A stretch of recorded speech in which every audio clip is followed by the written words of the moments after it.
فجاءني رجل منهم فجردني من الثياب وأعارني وأفردني، وصار فوقي خرير الماء ينظفني، وأودعوني على الألواح منطرحا، وأسكب الماء من فوقي وغسلني غسلا ثلاثا، ونادى القوم بالكفن، وألبسوني ثيابا لا كمام لها، وصار زادي حنوطي حين حنطني، وأخرجوني من الدنيا فوا أسفا على رحيل بلا زاد يبلغني، وحملوني على الأكتاف 4 من الرجال وخلفي من يشيعني،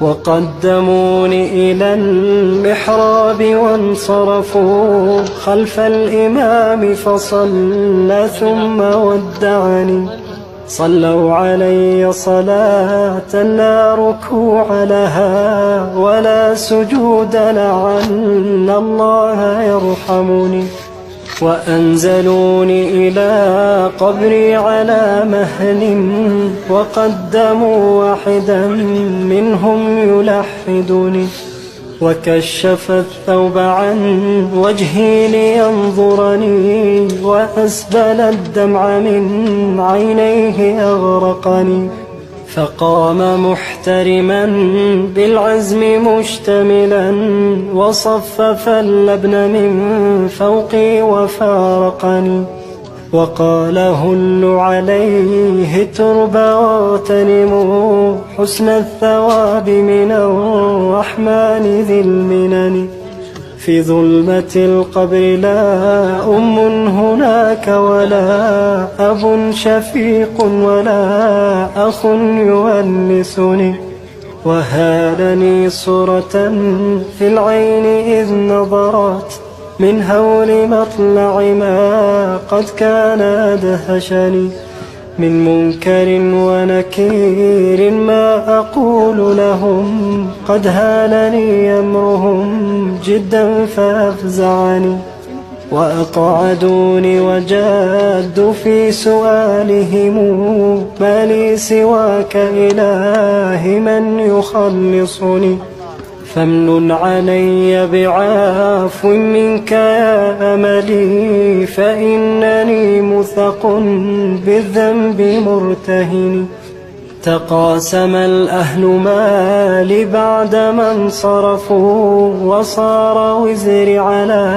ظهري فأثقلني، واستبدلت زوجتي بعلا لها بدلا، وحكمته على الأموال والسكن، وصيرت ولدي عبدا ليخدمه، وصار مالي لهم حلا بلا ثمن، فلا تغرنك الدنيا وزينتها، وانظر إلى فعلها في الأهل والوطن، وانظر إلى من حوى الدنيا بأجمعها، هل راح منها بغير الحنط والكفن، خذ القناعة من دنياك وارض بها، لو لم يكن لك إلا راحة البدن، يا زارع الخير تحصد بعده ثمرا، يا زارع الشر موقوف على الوهن، يا نفس كف عن العصيان واكتسبي فعلا جميلا، لعل الله يرحمني، يا نفس ويحك توبي واعملي حسنا، عسى تجازين بعد الموت السلام علیکم ورحمۃ اللہ وبرکاتہ۔ الحمد للہ العلی الاعلی الذي خلق الأرض والسماوات العلى، الصلاة والسلام على سيد البشر محمد المصطفى وعلى آله المجتبى وأصحابه المقتدى، أما بعد فأعوذ بالله من الشيطان الرجيم يثبت الله الذين آمنوا بالقول الثابت في الحياة الدنيا وفي الآخرة. میری محترم ماؤں اور عزیز بہنوں، آج ہم یہ معلوم کرتے ہیں کہ قبر میں مومن کو کون کون سی نعمتیں عطا کی جاتی ہیں۔ اس سے پہلے کی قسطوں میں ہم بیان کر چکے ہیں قبر میں فاجر، منافق اور کافر کا کیا حال ہوتا ہے اور اس کو اللہ رب العالمین کن کن عذابوں سے نوازتا ہے۔ سب سے پہلے ہم کو معلوم ہونا چاہیے کہ نیک اعمال، انسان جو دنیا میں نیک اعمال کرتا ہے وہ نیک اعمال ہی وحشتناک اور اندھیری قبر میں مومن کے لیے نور اور اس کا ساتھی ہوتے ہیں۔ جیسا کہ نبی علیہ السلام کا ارشاد گرامی ہے، جب مومن بندے کی روح ملک الموت نکالنے آتے ہیں تو وہ سکرات میں ہوتا ہے، اس کو سکرات لگی ہوتی ہے، اور مومن کی نظریں جہاں تک ٹھہرتی ہیں اور جتنا دیکھ سکتی ہیں، دور دور تک آسمان سے نورانی سفید لباس والے فرشتے جو ہیں اترتے ہیں اور دور تک جہاں تک نظر پڑ رہی ہوتی ہے مردے کی، وہاں تک وہ اس کو نظر آتے ہیں۔ پھر ملک الموت روح نکالتے ہیں، اور اس سے پہلے ہم گفتگو کر چکے ہیں، اس سے پہلی قسط میں ہم گفتگو کر چکے ہیں کہ جب اس کی روح کو نکال لیا جاتا ہے تو اس کو آسمان کا دروازہ کھٹکایا جاتا ہے، اور پھر پہلے آسمان سے دوسرے تک، دوسرے سے تیسرے تک، اسی طرح 7واں آسمان تک اس کی روح کو لے جایا جاتا ہے، اور پھر وہاں سے سب فرشتے اس کا استقبال کرتے ہیں، اور اس کو 7ویں آسمان تک جب پہنچ جاتی ہے روح تو پھر آواز آتی ہے کہ اس کی روح کو علیین میں رکھ دو۔ پھر اس کی روح کو اس کے زمین کی طرف لوٹایا جاتا ہے، اور اس کی روح کو مومن کے جسم میں واپس کر دیا جاتا ہے، اور اس کے ساتھی جب اسے دفن کرنے کے بعد واپس پلٹ رہے ہوتے ہیں تو وہ ان کے جوتوں کی آہٹ سن رہا ہوتا ہے۔ یہ حدیث کے الفاظ ہیں۔ پھر اس کے پاس 2 فرشتے آتے ہیں جو اس کو جھڑک کر بٹھاتے ہیں اور اس سے سوال کرتے ہیں من ربو کا، وہ جواب دیتا ہے ربی اللہ۔ پھر پوچھتے ہیں وما دینو کا، کہ تمہارا دین کیا ہے؟ تو وہ کہتا ہے دینی الاسلام، میرا دین اسلام ہے۔ پھر فرشتے کہتے ہیں وہ آدمی کون ہے جسے تم میں نبی بنا کر بھیجا گیا؟ وہ کہتا ہے کہ نبی علیہ السلام ہیں۔ پھر وہ کہتے ہیں تمہیں کیسے پتہ چلا؟ وہ کہتا ہے میں نے اللہ کی کتاب کو پڑھا تو اس پر ایمان لے آیا اور اس کی تصدیق کی۔ فرشتہ اس کو جھڑک کر پھر کہتا ہے تمہارا رب کون ہے؟ من ربو کا، وما دینوں کا، ومن نبیوں کا۔ اور یہ مومن کی آخری آزمائش ہوتی ہے۔ اسی کے متعلق اللہ رب العالمین ارشاد فرماتے ہیں یثبت اللہ الذین آمنوا بالقول الثابت فی الحیاة الدنیا وفی الآخرہ۔ سورۃ ابراہیم۔ ایمان والوں کو اللہ تعالیٰ پکی بات کے ساتھ مضبوط رکھتا ہے، دنیا کی زندگی میں بھی اور آخرت میں بھی۔ چنانچہ وہ جواب دیتا ہے میرا رب اللہ ہے، میرا دین اسلام ہے، اور میرے نبی محمد صلی اللہ علیہ وسلم ہے۔ پھر آسمان سے ایک ندا آتی ہے کہ میرے بندے نے سچ کہا ہے، لہٰذا اس کے لیے جنت کا ایک بستر بچھا دو، اسے جنت کا لباس پہنا دو اور اس کے لیے جنت کا ایک دروازہ کھول دو۔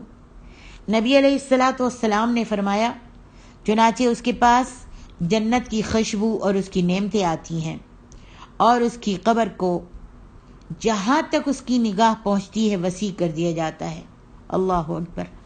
پھر اس کے پاس ایک خوبصورت شخص آتا ہے جس کا لباس انتہائی خوبصورت اور عمدہ ہوتا ہے اور اس سے بہت اچھی خوشبو آ رہی ہوتی ہے۔ وہ کہتا ہے، میں تمہیں اللہ کی رضا اور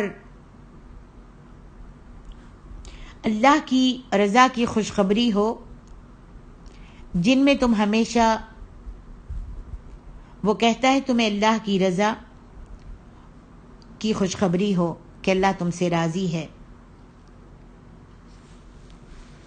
اور اللہ رب العالمین اس جنت کی تمہیں خوشخبری دے رہا ہے جس میں ہمیشہ رہنے والی نعمتیں ہی نعمتیں ہیں، جو اس جنت میں ہمیشہ تم کو نعمتیں ہی نعمتیں ملیں گی، اور یہی وہ دن ہے جس کا تم سے وعدہ کیا گیا تھا۔ تو وہ مومن کہتا ہے، اور تمہیں بھی اللہ خیر کی خوشخبری دے، تم کون ہو؟ تمہارا چہرہ تو وہی چہرہ ہے جو خیر ہی کو لاتا ہے، کتنا خوبصورت چہرہ ہے۔ وہ جواب دیتا ہے، میں تمہارا نیک عمل ہوں، اور اللہ کی قسم تمہیں میں نے ہمیشہ اس حالت میں دیکھا کہ تم نیکی کے کام میں جلدی کیا کرتے تھے اور اللہ کی نافرمانی سے بہت دور رہتے تھے، اور اللہ کی نافرمانی سے دور رہتے تھے، اور اگر کرتے بھی تھے تو بہت دیر سے کرتے تھے۔ لہٰذا اللہ تبارک و تعالیٰ تمہیں جزائے خیر دے۔ پھر اس کے لیے ایک دروازہ جنت کی طرف اور ایک دروازہ جہنم کی طرف کھولا جاتا ہے، اور اس کو کہا جاتا ہے، اگر تم اللہ کے نافرمان ہوتے تو یہ جہنم تمہارا ٹھکانہ ہوتی، لیکن اللہ تعالیٰ نے تمہیں اس کے بدلے میں، جو تم دنیا میں نیک اعمال کیا کرتے تھے، اس کے بدلے میں جنت کا یہ ٹھکانہ دے دیا ہے۔ تو وہ مومن جو ہے جنت کی نعمتوں کو دیکھ کر کہتا ہے، اے میرے رب، جلدی سے قیامت قائم کر دے کہ میں اپنے گھر والوں اور اپنے مال و متاع میں لوٹ جاؤں۔ تو اسے جواب دیا جاتا ہے، اب تو تم کو یہیں پر رہنا ہے۔ یہ ابو داؤد کی حدیث ہے اور اس کو البانی نے صحیح کہا ہے۔ اسی طرح حضرت ابو ہریرہ رضی اللہ عنہ سے روایت ہے کہ نبی علیہ السلام نے فرمایا، بے شک میت کو جب اس کی قبر میں رکھا جاتا ہے، بے شک وہ ان کے جوتوں کی آواز کو سن رہا ہوتا ہے، جبکہ وہ اسے دفنانے کے بعد اپنے اپنے گھروں کو واپس لوٹ رہے ہوتے ہیں، یعنی عزیز و اقارب جتنے بھی لوگ ہیں وہ آن کر مردے کو دفنا کر جب واپس جا رہے ہوتے ہیں تو اس کی روح کو اس کے جسم میں واپس لٹائی جاتی ہے، اور وہ ان کے جوتوں کی آوازوں کو سن رہا ہوتا ہے، ان کے قدموں کی آہٹ کو سن رہا ہوتا ہے، جو اس کو دفنانے کے لیے آئے ہوتے ہیں اور دفنا کر واپس جا رہے ہوتے ہیں۔ اور اگر وہ مومن ہو تو نماز اس کے سر کے پاس آ جاتی ہے، روزے اس کی دائیں جانب آ جاتے ہیں، زکوٰۃ اس کے بائیں جانب آ جاتی ہے، زکوٰۃ اس کے بائیں جانب بائیں بازو کے پاس کھڑی ہو جاتی ہے، اور نماز جو ہے اس کے سر کے پاس کھڑی ہو جاتی ہے، روزہ اس کے دائیں طرف آ جاتا ہے، اور دوسری نیکیاں جو اس نے دنیا میں کی تھیں، مثلا صدقات، نفل نمازیں پڑھنا اور لوگوں پر احسان وغیرہ کرنا، اس کے پاؤں کے پاس آ کر کھڑے ہو جاتے ہیں، تو اس کے چاروں طرف سے اسے نیکیاں ہی نیکیاں گھیر لیتی ہیں اور اس کے پاس کسی چیز کو آنے نہیں دیتی۔ پھر اسے کہا جاتا ہے بیٹھ جاؤ، تو وہ اٹھ کر بیٹھ جاتا ہے۔ یعنی عذاب اگر دائیں طرف سے آنے لگتا ہے تو نماز جو ہے اس عذاب کو آنے نہیں دیتی، اور نماز آنے نہیں دیتی جو سر کے سرہانے ہوتی ہے کھڑی ہوئی۔ روزہ بھی دائیں طرف سے جب عذاب آنے لگتا ہے تو روزہ اس کو روکتا ہے۔ زکوٰۃ جو ہے اس کی بائیں جانب ہوتی ہے، اگر بائیں طرف سے کوئی عذاب آتا ہے تو زکوٰۃ جو ہے اس عذاب کو آنے نہیں دیتی کہ یہاں پر کوئی تمہاری جگہ نہیں ہے. اور دوسری ساری نیکیاں جو اس نے دنیا میں کی تھیں وہ اس کے پاؤں کے پاس ہوتی ہیں. تو اگر پاؤں کی طرف سے کوئی عذاب آنے لگتا ہے تو وہاں پر نیکیوں نے گھیراؤ کیا ہوتا ہے اور اس عذاب کو آگے نہیں بڑھنے دیا جاتا. پھر اس کو کہا جاتا ہے بیٹھ جاؤ تو وہ اٹھ کر بیٹھ جاتا ہے. اس کے سامنے جب بیٹھتا ہے تو اپنی آنکھوں کو ملتا ہے اور ملتا ہوا اٹھتا ہے، اور جیسے کوئی سو کر اٹھتا ہے اور اس کے اوپر نیند کا نشہ طاری ہوتا ہے. آنکھوں کو مل کر آمنے اپنے سامنے دیکھتا ہے تو اس کو لگتا ہے جیسے سورج جو ہے وہ ڈوب رہا ہے. سورج ڈوب رہا ہے، سورج غروب ہونے کا وقت ہے. تو اس سے پوچھا جاتا ہے جو شخص تمہاری طرف مبعوث کیے گئے تھے تم ان کے بارے میں کیا کہتے ہو؟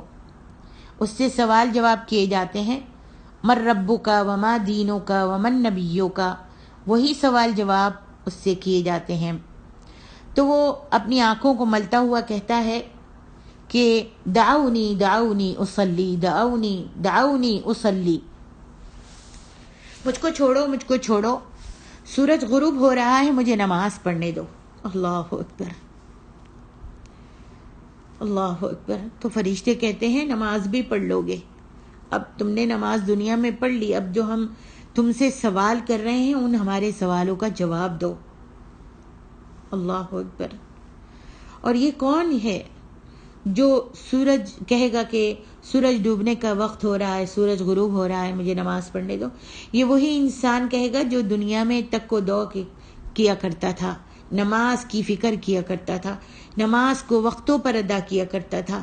اس کو قبر میں بھی اپنی نماز ہی یاد آئے گی، اور سورج غروب ہونے والا ہوگا تو وہ سمجھے گا کہ میں نیند سے سو رہا تھا اور مجھے میری نماز جو ہے وہ لیٹ ہو گئی ہے. تو کہے گا سورج غروب ہو رہا ہے، مجھے نماز پڑھنے دو. اللہ اکبر. تو فرشتے کہیں گے کہ اب نماز کا وقت نہیں رہا، پہلے آپ ہمارے سوالوں کا جواب دو. پھر پوچھتے ہیں، ان سے سوال جواب کرتے ہیں من ربک وما دینک. اور یہ مومن بندہ جو ہے جو سوال کرتے ہیں اسی طریقے سے وہ صحیح جواب دے دیتا ہے. تو اسے کہا جاتا ہے کہ تم اسی بات پر زندہ رہے اور تمہاری موت بھی اسی پر آئی اور اسی پر تمہیں انشاءاللہ اٹھایا جائے گا.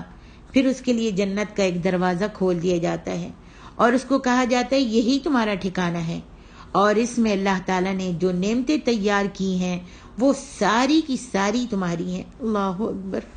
چنانچہ اس کی خوشی اور سرور میں اضافہ ہو جاتا ہے، بہت خوش ہوتا ہے، مسرور ہو جاتا ہے، حال و بے حال ہو جاتا ہے.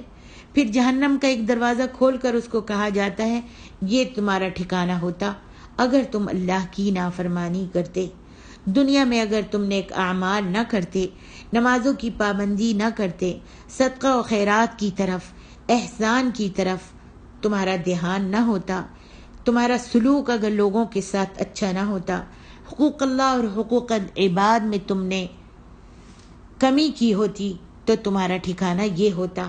آج اللہ نے تم کو اس ٹھکانے سے بچا لیا ہے اور تم کو اللہ تبارک و تعالی نے جنت کی نعمتوں سے نوازا ہے. اس پر اس کی خوشی میں اور اضافہ ہو جاتا ہے، بہت خوش ہوتا ہے. پھر اس کی قبر کو 70 ہاتھ تک وسیع کر دیا جاتا ہے اور اسے اس کے لیے منور کر دیا جاتا ہے، قبر کو منور کر دیا جاتا ہے، روشن کر دیا جاتا ہے.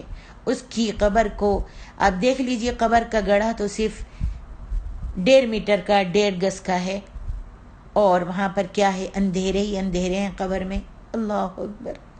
قبر میں اندھیرے ہی اندھیرے ہیں، تنگ و تاریک گڑھا ہے، لیکن مومن کے لیے اس کو وسیع کر دیا جاتا ہے جب وہ سوالوں کے جواب اچھے دے دیتا ہے.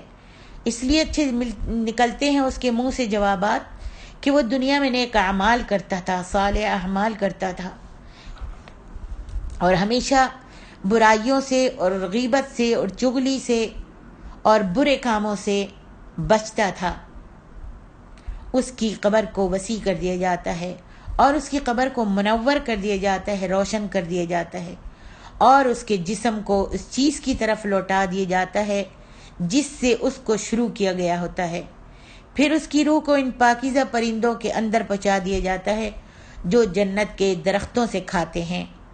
طبرانی و ابن حبان صحیح الترغیب و ترہیب اور صحح الالبانی، اس کو البانی نے اس حدیث کو صحیح کہا ہے۔ اور ایک اور حدیث میں ارشاد نبوی ہے، ان المؤمن فی قبرہ لفی روضۃ خضراء فیرحب له فی قبرہ 70 ذراعا وینور له کالقمر لیلۃ البدر۔ بے شک مومن اپنی قبر میں ایک سرسبز و شاداب باغیچے میں ہوتا ہے، اللہ اکبر، اور اس کی قبر کو اس کے لیے 70 ہاتھ تک کشادہ کر دیا جاتا ہے، اور اس میں 14ویں رات کے چاند کے نور کی طرح روشنی کر دی جاتی ہے۔ یا رب انا نعوذ بک من عذاب القبر ومن ظلمات القبر ومن ضیق القبر۔ یا رب العالمین، ہم کو ہماری قبر کو فراخ کر دینا اور ہماری قبر کو جنت کے باغیچوں میں سے باغیچہ بنا دینا، اللہ جہنم کے گڑھوں میں سے گڑھا نہ بنانا۔ ہم سب کو چاہیے اپنے قبر کو یاد رکھیں، اور قبر کو یاد کرنا، موت کو یاد کرنا عبادت ہے۔ تو میری محترم ماں اور عزیز بہنوں، رات کے اندھیرے میں ہر روز رات کی تنہائی میں، رات کے اندھیرے میں بیٹھ کر اپنے قبر کو ضرور یاد کر لیا کرو کہ میری قبر پتہ نہیں تنگ ہوگی، جہنم کے گڑھوں میں سے گڑھا بنے گی یا جنت کے باغیچوں میں سے باغیچہ بنے گی۔ کس کو باغ پسند نہیں، کس کو سرسبز جگہ پسند نہیں، کس کو پسند نہیں؟ میرا تو خیال میں ہم سب کو باغ و بہار پسند ہے، باغیچہ پسند ہے۔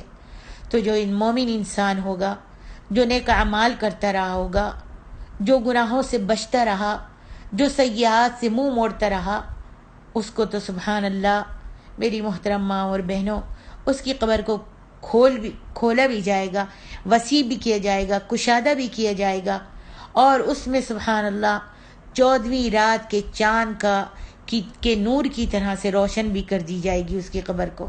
تو کون مجھ میں سے چاہے گا کہ ہماری قبر کو منور نہ کیا جائے؟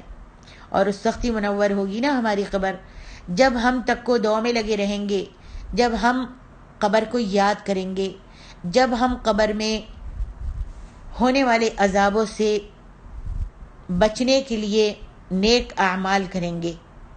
حضرت ابو ہریرہ رضی اللہ عنہ کا بیان ہے کہ نبی علیہ السلام نے ارشاد فرمایا، جب میت کو قبر میں دفن کر دیا جاتا ہے تو اس کے پاس 2 کالے اور نیلے رنگ کے فرشتے آتے ہیں۔ کالے، بہت ہی ڈراونے، خطرناک شکل والے، ان میں سے ایک کو منکر اور دوسرے کو نکیر کہا جاتا ہے۔ وہ دونوں اس سے پوچھتے ہیں، تم اس شخص کے بارے میں کیا کہا کرتے تھے؟ تو وہ اس کے بارے میں وہی جواب دیتا ہے جو وہ دنیا میں کہا کرتا تھا کہ وہ تو اللہ کے بندے اور رسول ہیں۔ پھر وہ کہتا ہے، اشہد ان لا الہ الا اللہ وان محمدا عبدہ ورسولہ، یعنی وہ مومن بندہ شہادت دیتا ہے، گواہی دیتا ہے کہ میں گواہی دیتا ہوں کہ اللہ کے سوا کوئی معبود برحق نہیں، اور حضرت محمد صلی اللہ علیہ وسلم اللہ کے بندے اور اس کے رسول ہیں۔ وہ دونوں فرشتے کہتے ہیں، تمہیں معلوم تھا، ہمیں معلوم تھا کہ تم یہی جواب دو گے۔ پھر اس کی قبر کو 70 ہاتھ کھلا کر دیا جاتا ہے، پھر اس کو روشن بھی کر دیا جاتا ہے، پھر اسے کہا جاتا ہے، نم کنومت العروس الذی لا یوقظہ الا احب اہلہ الی، تم سو جاؤ۔ جب وہ اچھے جواب دے دیتا ہے، صحیح جواب دیتا ہے، تو اس کو کہا جاتا ہے، فرشتے کہتے ہیں تم سو جاؤ۔ جیسا کہ پہلی رات کا وہ دولہا سوتا ہے، وہ دولہن دولہا سوتے ہیں، جسے اس کے گھر والوں میں سے صرف وہی جگا سکتا ہے جو اسے سب سے زیادہ محبوب ہو۔ یعنی دولہا دلہن کے گھر والوں میں جو سب سے زیادہ محبوب ہوتے ہیں، بہنیں ہوتی ہیں، یا پھر ماں ہوتی ہے، یا پھر اپنے جو بہت زیادہ خالائیں ہوتی ہیں، وہی جگاتی ہیں صبح کو اٹھ کر دلہن دولہا کو۔ تو کہا جاتا ہے کہ ان دلہن دولہا کی طرح سو جاؤ جو سہاگ رات میں سوتے ہیں، اور ان کو ڈسٹرب نہیں کیا جاتا، ان کو ستایا نہیں جاتا گھڑی گھڑی، اب تم سو جاؤ۔ پھر وہ سو جاتا ہے۔ یہاں تک کہ اللہ تبارک و تعالیٰ اسے قیامت کے روز اٹھائے گا۔ اللہ اکبر۔ ترمذی، رواہ الترمذی و حسنہ الالبانی، اس حدیث کو البانی نے صحیح کہا ہے۔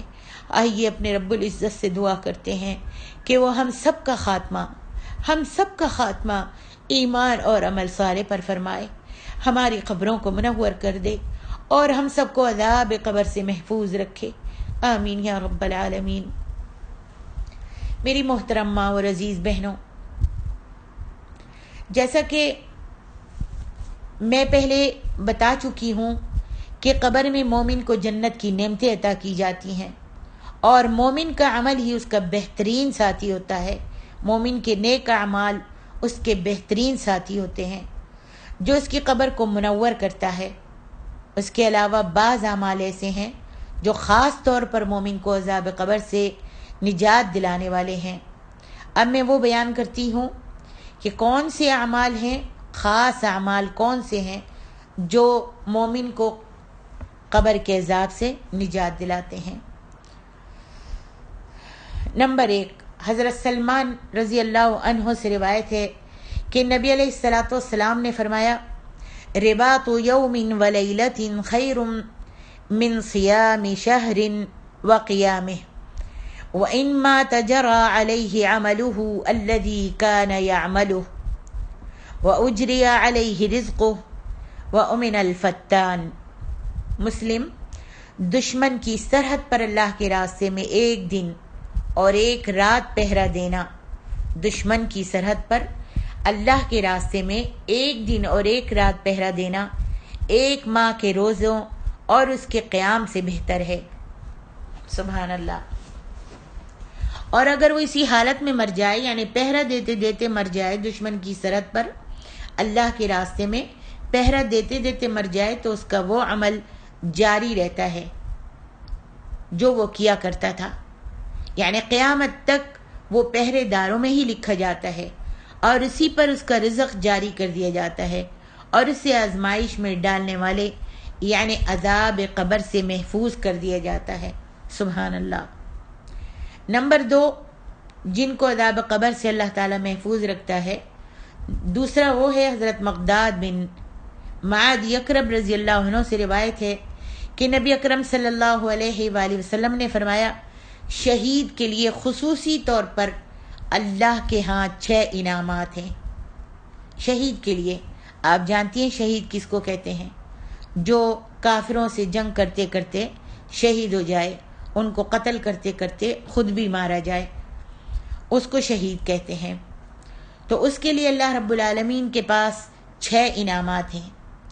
پہلے قطرہ خون پر اس کی مغفرت کر دی جاتی ہے، یعنی پہلا قطرہ جب اس کے جسم سے نکل کر گرتا ہے، اللہ تبارک و تعالیٰ اس شہید کی مغفرت کر دیتا ہے اور اسے جنت میں اس کا ٹھکانہ دکھا دیا جاتا ہے۔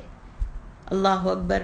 اور اسے عذاب قبر سے بھی محفوظ رکھا جاتا ہے اور وہ بڑی گھبراہٹ سے بھی محفوظ رہتا ہے، یعنی گھبراہٹ بھی اس کو نہیں ہوتی اور قیامت والے دن بھی اس کو گھبراہٹ نہیں ہوگی، بڑی گھبراہٹ سے بھی محفوظ رہتا ہے۔ اور اس کے سر پر یعنی شہید کے سر پر تاج وقار رکھا جاتا ہے، جس کا ایک موتی دنیا سے اور دنیا کے اندر جو کچھ بھی ہے اس سے بہتر ہے۔ اللہ اکبر۔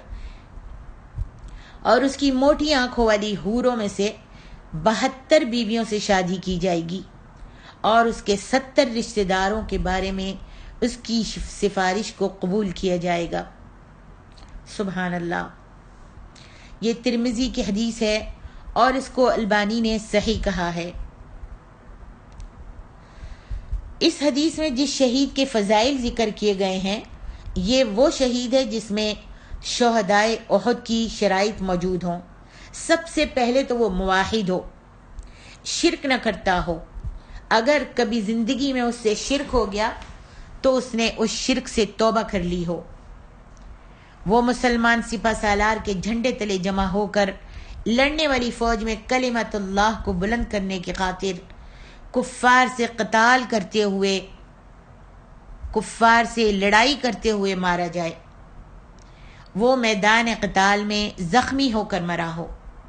اس کے ورثاء نے اس کی شہادت کے بدلے میں کوئی مالی معاوضہ نہ لیا ہو۔ نمبر 3، جس مومن کو عذاب قبر سے محفوظ رکھا جائے گا۔ حضرت ابو ہریرہ سے روایت ہے کہ نبی علیہ الصلاۃ والسلام نے فرمایا، ان سورۃ من القرآن 30 آیہ شفعت لرجل حتى غفر له وهي سورة تبارك الذي بيده الملك۔ ترمذی کی اور ابن ماجہ میں یہ حدیث موجود ہے، اور ابو داؤد میں بھی، اور اس کو البانی نے صحیح کہا ہے۔ بے شک قرآن میں ایک سورت نے جس کی 30 آیات ہیں۔ اب آپ سب سمجھ گئی ہوں گی وہ کون سی سورت ہے؟ بے شک قرآن میں ایک سورت نے جس کی 30 آیات ہیں، ایک آدمی کے حق میں سفارش کی، یہاں تک کہ اس کی بخشش کر دی گئی۔ نبی علیہ الصلاۃ والسلام نے فرمایا، ایک آدمی کی سفارش کی ایک سورت نے جس کی 30 آیات ہیں، اور وہ ہے سورۃ الملک، یعنی تبارک۔ حضرت عبداللہ بن مسعود رضی اللہ عنہ کہتے ہیں، جو شخص ہر رات سورۃ ملک کی تلاوت کرتا رہے، اسے اللہ تبارک و تعالی عذاب قبر سے محفوظ رکھے گا انشاءاللہ۔ اور ہم نبی صلی اللہ علیہ وسلم کے زمانے میں اس سورت کو المانعہ، بچانے والی سورت کہا کرتے تھے۔ نسائی و حسنہ الالبانی۔ تو میری محترم ماں اور بہنوں، ہم سب کو چاہیے سورۃ الملک حفظ کر لیں، تاکہ جب بستر پر لیٹیں تو آپ کو قرآن اٹھانے کی آلکسی آئی، غفلت آئی، لیکن آپ کو حفظ یاد ہے تو آپ آرام سے پڑھ سکتی ہیں سورۃ الملک۔ سونے سے پہلے آپ کا آخری کام یہی ہونا چاہیے کہ آپ سورۃ الملک پڑھ لیں۔ صرف 30 آیات کی یہ سورت ہے، چھوٹی سی سورت ہے۔ نبی علیہ الصلاۃ والسلام جو پیارے حبیب تھے، جو اللہ کے لاڈلے تھے، اللہ کے چہیتے تھے، خاتم النبیین تھے، ختم المرسلین تھے، ان کا یہ حال تھا کہ وہ رات کو سورۃ الف لام میم السجدہ اور سورۃ الملک پڑھ کر ہی سوتے تھے۔ یہ بھی ترمذی میں حدیث موجود ہے، اور اس کو البانی نے صحیح کہا ہے۔ نمبر 4، عذاب قبر سے مومن کو محفوظ کرنے والی۔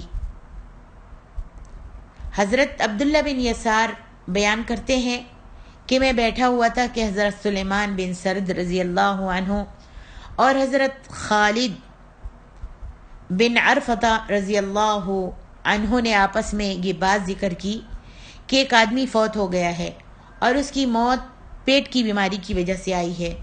ایک آدمی فوت ہو گیا اور اس کے پیٹ میں درد تھا جس سے وہ فوت ہوا ہے۔ ان دونوں نے اس خواہش کا اظہار کیا کہ کاش وہ بھی اس آدمی کے جنازے میں شریک ہوتے، اور ان میں سے ایک نے دوسرے سے کہا، نبی علیہ الصلاۃ والسلام نے ارشاد نہیں فرمایا تھا کہ من یقتلہ بطنہ فلن یعذب فی قبرہ، جسے اس کے پیٹ کی بیماری مار دے، یعنی جس انسان کو پیٹ کی درد کی وجہ سے، پیٹ کی بیماری کی وجہ سے موت آ گئی، اسے قبر میں عذاب ہرگز نہیں دیا جائے گا۔ تو ان میں سے دوسرے نے کہا، کیوں نہیں؟ یہ واقعتاً نبی علیہ الصلاۃ والسلام کا ارشاد ہے۔ یہ حدیث ترمذی اور نسائی میں ہے، اور اس کو البانی نے صحیح کہا ہے۔ یہاں پر میری محترم ماں اور عزیز بہنوں، پیٹ کی بیماری، پیٹ کا درد کیا ہے؟ جیسے کینسر پیٹ کا مرض ہے، پیٹ کی بیماری ہوتی ہے، پیٹ کا کینسر ہوتا ہے، یا پھر عورت جو ہے پیٹ درد ذیل میں پیٹ کے درد کی وجہ سے بچہ جنتے وقت فوت ہو جاتی ہے۔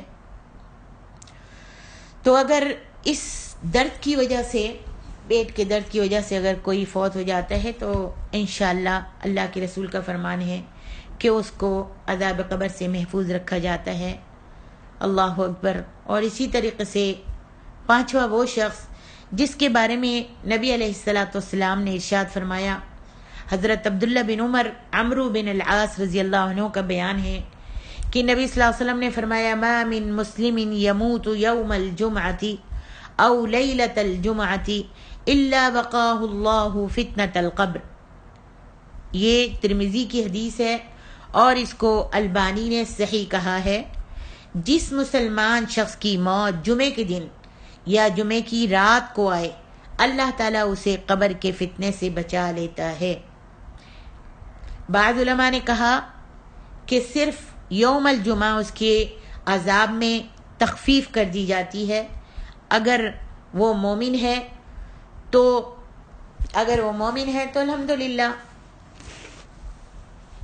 لیکن اگر کوئی گناہگار انسان ہے تو اس کی قبر میں یوم الجمعہ اگر اس کی وفات ہوئی ہے، رات کو وفات ہوئی ہے، دن میں وفات ہوئی ہے، تو اس کو اس دن عذاب میں اس کے تخفیف کر دی جاتی ہے، اللہ تعالیٰ اس کو عذاب قبر سے فتنے سے بچا لیتا ہے۔ واللہ اعلم۔ اللہ تبارک و تعالیٰ سے دعا ہے، اور بہت سے علماء نے کہا ہے کہ جو جمعے کے بارے میں یا لیلۃ الجمعہ کے فوتگی کے بارے میں جتنی بھی حدیثیں ہیں وہ سب ضعیف ہیں، لیکن یہ حدیث جو میں نے بیان کی ہے اس کو البانی نے صحیح کہا ہے۔ واللہ اعلم۔ اللہ تعالیٰ سے دعا کرتے ہیں کہ وہ ہم سب کو عذاب قبر سے محفوظ رکھے، اور اللہ رب العالمین ہماری قبروں کو کشادہ کر دے، فراخ کر دے، اور ہماری قبروں کو جنت کے باغیچوں میں سے باغیچہ بنا دے اور جہنم کے گڑھوں میں سے گڑھا نہ بنا۔ سبحانک اللہم بحمدک، اشہد ان لا الہ الا انت، استغفرک و اتوب الیک۔ والسلام علیکم ورحمۃ اللہ وبرکاتہ۔